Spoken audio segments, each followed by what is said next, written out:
مهندس محمد مرزوق المطيري مدير فرع بلدية العاصمة. متواجدين اليوم في الري في سوق. அஸ்ஸலாமு அலைக்கும் வரஹ்மத்துல்லாஹி வபரகாத்துஹு. அன்பான அனைத்து உறவுகளுக்கும் இனிய மாலை வணக்கம்.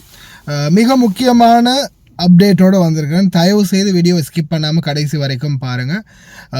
முதலாவது தகவல் பார்த்தீங்கன்னா, the general fire supervision administrative, அதாவது இவங்க க்ளோஸ் பண்ணியிருக்கிறாங்க, க்ளோஸ் நோட்டீஸ் இஷ்யூ பண்ணியிருக்கிறாங்க 100 வயலேஷன்ஸ் பில்டிங்.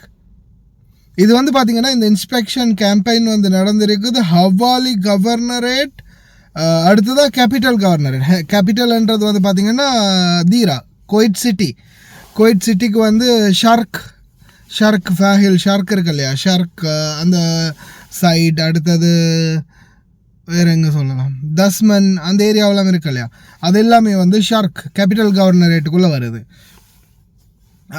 பினைதல்கார் ஹவாலி கவர்னரேட்டா, பினைதல்கார் அந்த ஏரியாவுக்குள்ளே வருது. அதே மாதிரி ஹவாலி கவர்னரேட்டு தான். எப்படியுமே ஒன்று ஹவாலி கவர்னரேட்டுக்குள்ளே பினைதல்கார் வரணும், இல்லைனா கேபிட்டல் கவர்னரேட்டில் வரணும். எப்படி வந்தாலுமே capital governorate and Hawalli governorate வரும்போது சால்மியாவும் வருது.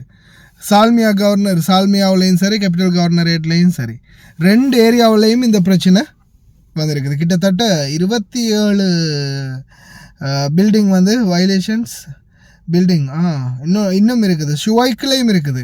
ஷுவைக் இண்டஸ்ட்ரியல் ஏரியாவில் கிட்டத்தட்ட 73 building. Hawalli governorate, capital governorate, Shuwaikh industrial area 73, 27 result வந்திருக்குது. எல்லாமே டிடெக்ஷன் ஆஃப் வயலேஷன்ஸ் பில்டிங்ஸ். அதாவது இந்த கட்டிடங்களில் ஏதாவது குறைபாடுகள் ஏதாவது ஒன்று இருக்கலாம், ஒன்று டிமாலைஸ் பண்ண வேண்டியதாக இருக்கலாம், அப்படி இல்லையா அந்த கட்டிடங்களில் சரியான பராமரிப்பு, தீ தடுப்புக்கான பாதுகாப்புகள் இது சரியாக இல்லாமல் இருக்கலாம். இந்த மாதிரி சூழலில் இந்த கட்டிடங்களுக்கு நோட்டீஸ் அனுப்பியிருக்கிறாங்க. இந்த நோட்டீஸ்களை நான் இந்த இது எல்லாமே செய்தி தொகுப்பு எல்லாமே நான் இந்த இதில் போடுறேன், அவங்களால் வாசித்து கொள்ள முடியும்.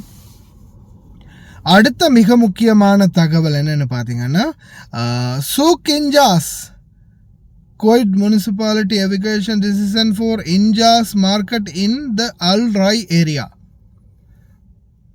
Present the ground complete evacuation after the legal period investors has expired.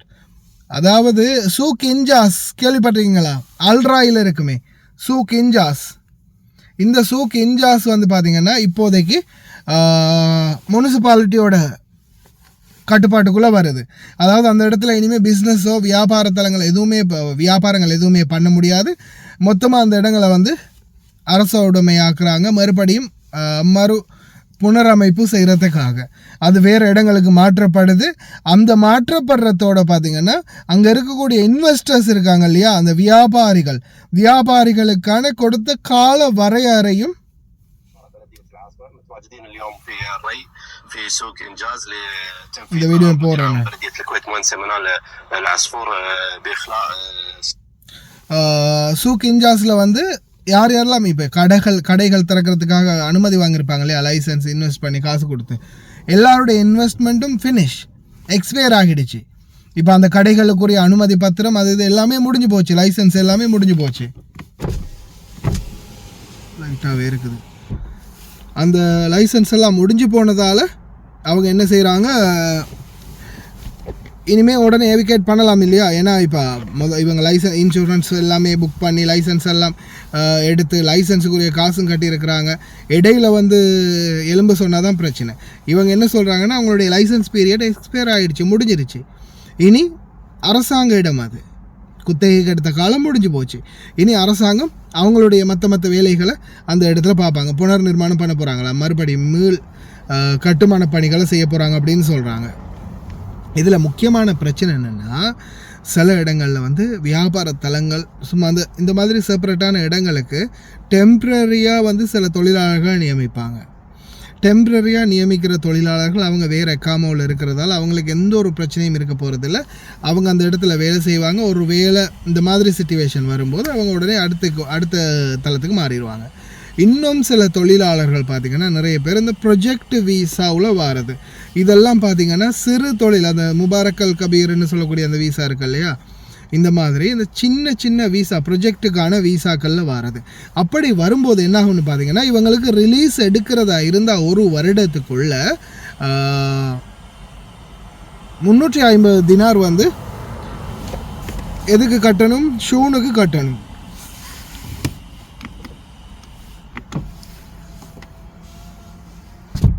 ஷூனுக்கு வந்து 350 தினார் கட்டணும்.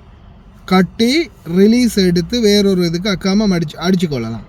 அப்படி இல்லையா 1 இயர் கம்ப்ளீட்டாகி இருக்கணும், 1 வருஷம் கம்ப்ளீட்டாகி இருக்கணும். ரிலீஸ் எடுக்கிறதா இருந்தால் நார்மலாக எந்த ஒரு ஃபீம் இல்லாமல் வெறும் 50 தினார் காசு கட்டி ரிலீஸ் எடுக்கிறதா இருந்தால் 1 இயர் முடிஞ்சிருக்கணும். அப்படி இல்லாத பட்சத்தில் 300லேருந்து 350 தினார் வரைக்கும் ஷூனுக்கு கட்டி இதாரத்தில் ஷூனுக்கு கட்ட வரும். அதாவது public authority for man power இருக்கு இல்லையா, அதுக்கு கட்டிட்டு அதுக்கப்புறமா தான் ரிலீஸ் எடுக்கணும். சில முதலாளிகள் வந்து அது காசுகளை கட்டி இந்த மாதிரி ரிலீஸ் எடுப்பாங்க. ஒரு சில முதலாளிகள் காசும் கட்ட மாட்டாங்க, ரிலீஸும் அவங்க வந்து சம்மந்தப்பட மாட்டாங்க. நம்ம காசில் நம்ம ரிலீஸ் எடுத்து நம்ம காசை கொடுத்து நம்ம ரிலீஸ் எடுத்து நம்ம தான் அவங்கள்ட்ட போய் அக்காம் அடித்து கொள்ள வேண்டிய சூழல் வரும்.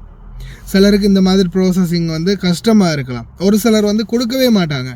இல்லை நான் ரிலீஸ் எல்லாம் தர மாட்டேன், நீங்கள் வந்து கேன்சல் அடித்து அனுப்புகிறேன் போங்கன்னு சொல்லிடுவாங்க. இதில் சும்மா லேபர் ஒருத்தராக இருந்தால் போயிட்டு திருப்பி அடுத்த விசாவில் வரலாம். ஆனால் திருப்பி வரும்போதும் பீரோ கட்டி மெடிக்கல் போட்டு எக்ஸெட்ரா தெரிந்தால் எல்லா வேலையும் செஞ்சு தான் திருப்பியும் இந்த நாட்டுக்குள்ளே வரணும். இதே ரிலீஸ் எடுத்துகிட்டு ஒரு பிரச்சனையும் இல்லை, ஒரு இடத்துலேருந்து இன்னொரு கஃபீலுக்கு மாறிக்கொள்ளலாம். ஆனால் சில கம்பெனிகள் சில முதலாளிகள் வந்து ரிலீஸே கொடுக்க மாட்டாங்க, அநியாயம் பண்ணுவாங்க. இந்த மாதிரி பிரச்சனை இருக்குது. அதனால் வியாபார தலங்களில் வேலை செய்ய போகிறீங்களா இருந்தால் ஒரு நம்பிக்கையான தலமாக பார்த்துக்கோங்க. நம்பிக்கையான தலம் ஒன்றா பார்த்து வேலை செய்யுங்க. அதே மாதிரி அங்கங்கே பெட்டி கடை தெருக்கடைகளில் ரோட்டோரமாக பேமெண்ட்டில் அங்கே இங்கேன்னு வியாபாரம் பண்ணக்கூடிய இடங்களாக இருந்தால் கொஞ்சம் சிந்திச்சு வாங்க, அவ்வளோதான் சொல்ல முடியும். ஏன்னா இப்போ ஆல்ரெடியே டெலிவரி டிரைவர்கள், நான் ஆல்ரெடியே சொல்லியிருக்கேன், டெலிவரி டிரைவர்கள் ரொம்ப கஷ்டப்படுறாங்க. இங்கே வந்து கடன்பட்டு வந்தது 10-15 லட்சம். ஆனால் அவங்க எடுக்கக்கூடிய சம்பளத்துக்கு அந்த அந்த அந்த கடனை கட்டி முடிகிறதுக்கு, சாதாரணமாக கட்டி முடிகிறதுக்கு குறைஞ்சது 5 வருஷம் போகும். அந்த 15 லட்சம் கடனை கட்டி முடிகிறதுக்கு குறைஞ்சது 5 வருஷமாவது போகும். அந்த அளவுக்கு சிச்சுவேஷன் மோசமாக இருக்குது. ஏன்னா மாதம் 40 தினார் 50 தினார் 60 தினார் தான் அவங்க கையில் சம்பளமே நிற்கிது. ஏன் வரும்போது என்ன சொல்கிறானுங்க, வரும்போது 50 டெலிவரி எல்லாம் கணக்கே இல்லை, ஆர்டர்லாம் கணக்கே இல்லை.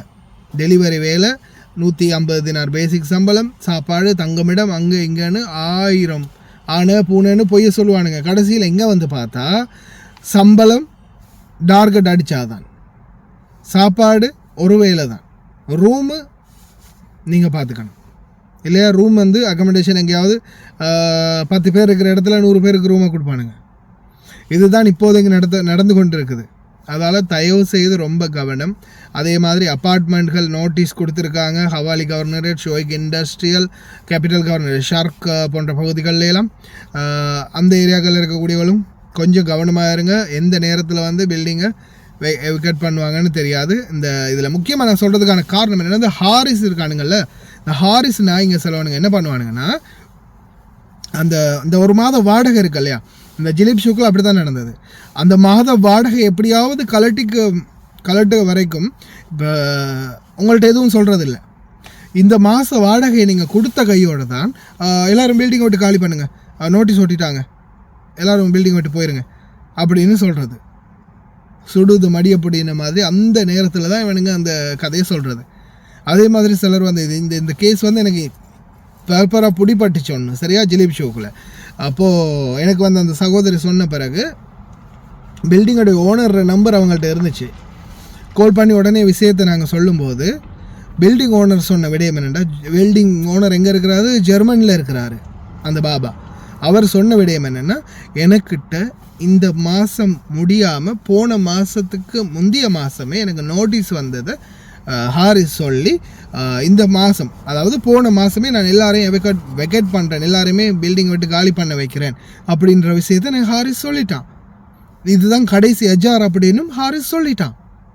அப்போ இந்த ஒரு மாதம் ஃபுல்லாக அவன் இருக்க வச்சிருக்கிறது அந்த வாடகையும் அவனை ஆட்டை போடுறதுக்கு. கடைசியில் அந்த கஃபீல் வந்து பேசினார், பேசி கதைச்சு உன்னுடைய அக்காமாவை நான் கேன்சல் பண்ணுவேன், நீ உடனே அந்த காசெல்லாம் மரியாதையை அந்த மாதத்துக்கு வாங்கின வாடகை காசெல்லாம் கொடு அப்படின்னு சொல்லி அதுக்கப்புறமா அவங்கள்ட்ட வாங்கின வாடகை காசு எல்லாத்தையும் நான் ரிட்டர்ன் கொடுக்க வச்சேன். பாருங்கள், இந்த மாதிரி திருட்டு நாய்கள் வந்து சிலவனுங்க என்ன செய்கிறேன்னா முதலாளிக்கு சொல்லிடுறது, முதலாளி இந்த மாதமே நோட்டீஸ் வந்துருச்சுன்னு நோட்டீஸில் அனுப்பினதோட இந்த மாதமே எல்லோரும் வெளியாகி போகிறாங்க அப்படின்னு சொல்லிடுறது. அவங்க ஒரு மாத காலம் அல்லது 40 நாள் வந்து அந்த கால பீரியட் கொடுப்பாங்க, அதுக்குள்ளே அந்த பில்டிங்கை வெக்கேட் பண்ணணும். சில நேரங்களில் இவனுங்க இந்த வாடகை எடுக்கிறதுக்காக சத்தம் இல்லாமல் இருந்துட்டு அந்த காசு எல்லாத்தையும் இல்லாவட்டி ஆட்டையை போட்டுக்கிட்டு கடைசி நிக்கட்டான சூழலில் வந்து சொல்லுவானுங்க பில்டிங் விட்டு காலி பண்ணுங்கன்னு. இல்லை, இவங்க காலி பண்ணாத பட்சத்தில் ஜேசிபியை கொண்டு வந்து என்ன செய்யுது, முனிசிபாலிட்டி உடச்சி தரமட்டமாக்குது. இதுதான் சம்பவம். அதனால் தயவு செய்து ரொம்ப கவனம் பில்டிங்களில் இருக்கக்கூடியவங்க. வீடியோ லென்த் ஆகிட்டே போகுது, பேசினா நிறைய பேசலாம், பேசினா தான் பிடிக்காது நம்ம மக்களுக்கு. கவனமாக இருங்க.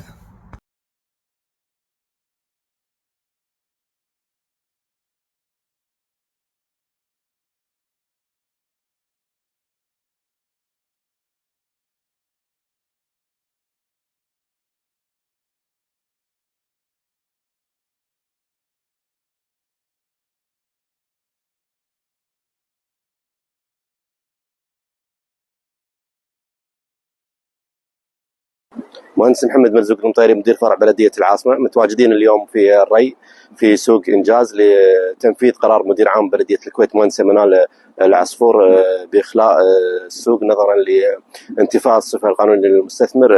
طبعا القرار صدر في 7/1/2026. تم انذار جميع المستثمرين الموجودين او المحلات الموجوده بتاريخ 8/1 لمده اسبوع، واليوم تم استكمال الاسبوع وجاري استكمال اجراءات الاخلاء بالتعاون مع الاخوان في وزاره الداخليه والادارات المختصه في بلديه الكويت.